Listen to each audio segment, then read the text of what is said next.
Good morning, Coryell students. Good morning, Mr. Pottinger. We were adding and subtracting decimals, chapter 4, lesson 4. You guys know what a decimal is. We've done that a lot, so let's move right on into the rules for adding and subtracting decimals.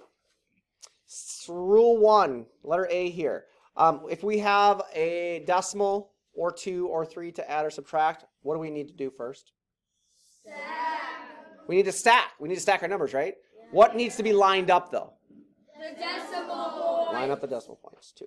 So after we have the decimal points lined up, and we're looking at our numbers, we're like, wait, some of the numbers have a different amount of digits. What would we do to even out the digits? Add place value holders. Okay, good. We can just say it. We don't need to yell it. And then after you add the place value holders, you have the decimals all lined up. What's another word for solve? Evaluate. Evaluate. You solve it or evaluate it. Good. All right, so here's an example. We have 42 hundredths and we have 5 tenths. First number I write is 42 hundredths. It's an addition problem, so I write plus. And then my 5 tenths leaves me with an open spot here. What do I want to add right there?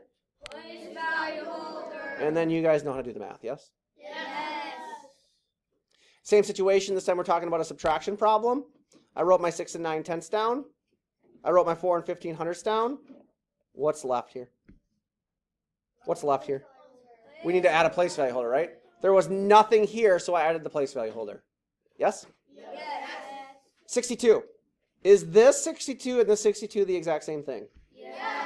What do we call, if you have a whole number, what is always after a whole number? Invisible decimal point. Invisible decimal point. Money, $132. How do I prefer you write it? Like this, or do I prefer you writing the decimal point with the cents? Decimal point with cents.